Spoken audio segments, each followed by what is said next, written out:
Documentary বর্ডারে আপনাকে স্বাগতম। আফ্রিকার হার্টল্যান্ডে লুকিয়ে থাকা ছোট্ট একটি দেশ বুরুন্ডি।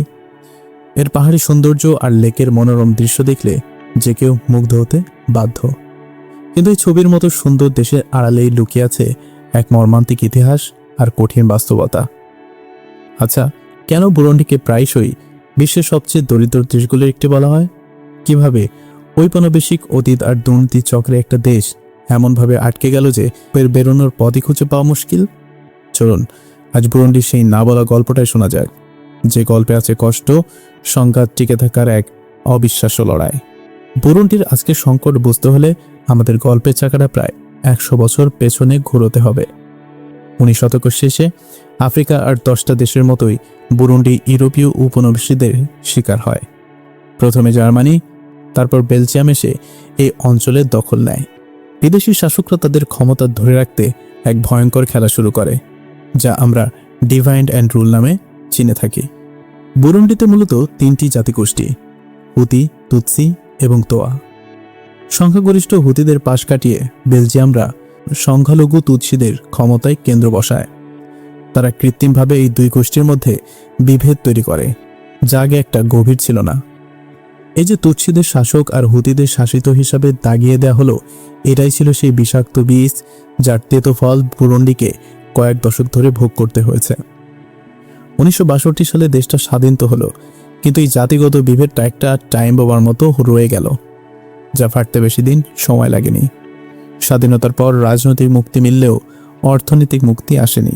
ঔপনিবেশিক সময়ের বাণিজ্য ব্যবস্থা দুর্বল হয়ে পড়ে এবং দেশটি শুরু থেকেই এক ভঙ্গুর অর্থনীতি নিয়ে যাত্রা শুরু করে।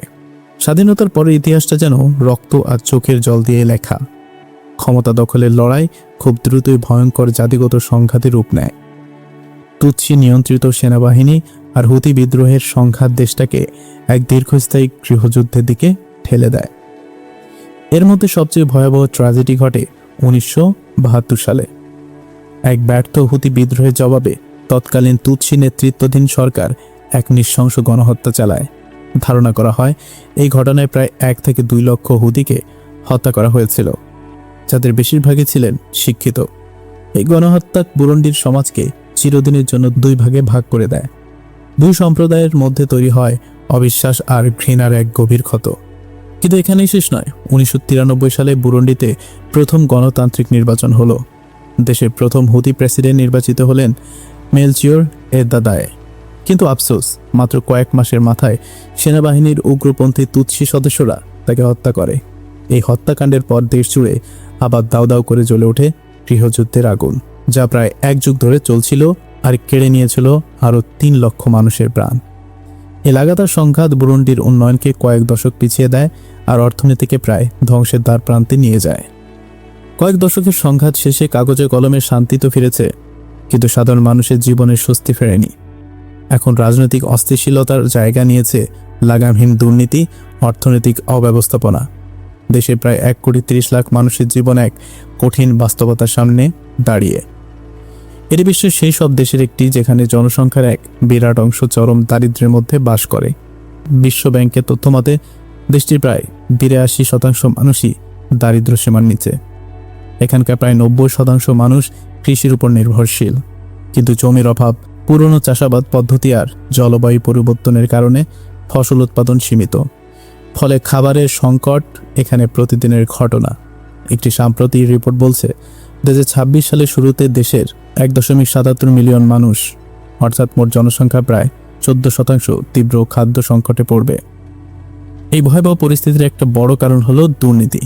অভিযোগ আছে শাসক দল আর প্রভাবশালী ব্যক্তিরা দেশের খনিজ সম্পদ থেকে শুরু করে বৈদেশিক সাহায্য পর্যন্ত সবকিছু থেকেই নিজেদের আখের গোছায়। এই দুর্নীতি এতটাই গভীর যে স্বাস্থ্য, শিক্ষা ও বিশুদ্ধ পানির মতো সাধারণ সেবাগুলো মানুষের কাছে পৌঁছায় না। 2015 সালের রাজনৈতিক সংকটের পর পরিস্থিতি আরও খারাপ হয়। তৎকালীন প্রেসিডেন্টের 3য়বার ক্ষমতায় থাকার সিদ্ধান্ত নিয়ে দেশ জুড়ে বিক্ষোভ শুরু হলে সরকার কঠোর দমন পীড়ন চালায়। এর প্রতিক্রিয়ায় আন্তর্জাতিক সম্প্রদায় দেশটির উপর নিষেধাজ্ঞা আরোপ করে এবং সাহায্য কমিয়ে দেয়। যে দেশের বাজেট অনেকটাই বৈদেশিক সাহায্যের উপর নির্ভরশীল, সেই সাহায্য কমে যাওয়ায় অর্থনীতি প্রচণ্ড চাপের মুখে পড়ে। সাধারণ মানুষের জীবন দুর্বিষহ হয়ে পড়ে। এইসব রাজনৈতিক আর অর্থনৈতিক সংকটের সবচেয়ে ভারী বোঝাটা বইছে বুরুন্ডির সাধারণ মানুষ, বিশেষ করে তরুণ আর শিশুরা। দেশে কাজের সুযোগ প্রায় নেই বললেই চলে, তাই তরুণদের মধ্যে হতাশা আর বেকারত্ব চরমে। উন্নত জীবনের খোঁজে বহু মানুষ দেশ ছেড়ে পালাচ্ছে, শরণার্থী হচ্ছে পাশের দেশগুলোতে। শিক্ষা ব্যবস্থা ভেঙে পড়া জোগাড়, আর স্বাস্থ্য কেন্দ্রগুলোতে নেই যথেষ্ট ডাক্তার ও ওষুধ। ভাবা যায় ম্যালেরিয়ার মতো রোগ যা সহজে প্রতিরোধ করা যায়, তাতেও বহু শিশু মারা যায়। দেশের বিদ্যুৎ পরিস্থিতি এতটাই নাজুক যে মাত্র 12% মানুষ বিদ্যুৎ পায়। বেশিরভাগ গ্রামের সন্ধ্যা নামার সাথে সাথেই নেমে আসে রাজ্যের অন্ধকার। কিন্তু এত কিছুর পরেও বুরুন্ডির মানুষ হার মানেনি। সাইকেলের পেছনে বিশাল বোঝা চাপিয়ে মাইলের পর মাড়ি পাড়ি দেওয়া মানুষগুলো, বা একচিলতে জমিতে ফসল ফুলিয়ে পরিবারের মুখে খাবার তুলে দেওয়া নারীরা, এরাই আসল বুরুন্ডি। তাদের চোখে হয়তো ভবিষ্যতের স্বপ্নগুলো ফ্যাকাশে হয়ে গেছে, কিন্তু বেঁচে থাকার লড়াইটা আজও থামেনি। কিন্তু এই অভিশপ্ত তকমার আড়ালে কি লুকিয়ে আছে অন্য কোনো সম্ভাবনা? বুরুন্ডির কি একটি সুন্দর ভবিষ্যৎ হতে পারত? অনেকেই হয়তো জানে না, বুরুন্ডি প্রাকৃতিক সম্পদের ঠাসা একটি দেশ, যা সঠিক ব্যবহার হলে এর ভাগ্য বদলে যেতে পারত। দেশটিতে নিকেলের বিশাল মজুদ রয়েছে, যা বিশ্বের প্রায় 6%। এছাড়াও রয়েছে সোনা, ট্যান্টালাম, টিন এবং বিপুল পরিমাণ পিট, যা জ্বালানির উৎস হিসাবে ব্যবহারযোগ্য। এর উর্বর জমি কফি এবং চা চাষের জন্য বিশ্বজুড়ে পরিচিত। এই সম্ভাবনা দেখে অনেকের মনে, বিশেষ করে বাংলাদেশি বিনিয়োগকারীদের মনে প্রশ্ন জাগতে পারে, সেখানে জমি কিনে লাভবান হওয়া কি সম্ভব? বুরুন্ডি জলবায়ু এবং সস্তা শ্রম কৃষি কাজের জন্য আকর্ষণীয়, তবে বাস্তবতা হলো আইন অনুযায়ী বুরুন্ডিতে বিদেশিদের, বিশেষ করে কৃষি জমি কেনার উপর বেশ কিছু কঠোর বিধিনিষেধ রয়েছে। বিনিয়োগ করতে হলে সাধারণ স্থানীয় কোম্পানির সাথে অংশীদারিত্ব অথবা সরকারের বিশেষ অনুমতির প্রয়োজন হয়, যা একটি জটিল প্রক্রিয়া। শুধু সম্পদ নয়, পর্যটকদের জন্য বুরুন্ডির রয়েছে অপার আকর্ষণ। বিশ্বের দ্বিতীয় গভীরতম মিঠা পানির হ্রদ লেক টাঙ্গানিকের মনোরম তীর, ফিবিরা এবং রুবুবু জাতীয় উদ্যানের সবুজ অরণ্য আর অসংখ্য জলপ্রপাত এই দেশটিকে এক অসাধারণ প্রাকৃতিক সৌন্দর্য দিয়েছে। কিন্তু রাজনৈতিক অস্থিরতা আর দুর্বল অবকাঠামোর কারণে এর পর্যটক শিল্প প্রায় পুরোটাই আবিষ্কৃত রয়ে গেছে। বুরুন্ডির গল্পটাই শুধু একতরফা দুঃখের নয়, বরং সম্ভাবনা আর সংকটের এক জটিল লড়াই, যেখানে ঔপনিবেশিকতার তৈরি বিভেদ, গৃহযুদ্ধের ক্ষত আর আজকের দুর্নীতি সব মিলে দেশটির বিপুল সম্ভাবনাকে দমিয়ে রেখেছে। সম্প্রতি আন্তর্জাতিক মুদ্রা তহবিল, IMF এবং বিশ্ব ব্যাংকের সাহায্যে কিছু অর্থনৈতিক সংকটের চেষ্টা চলছে।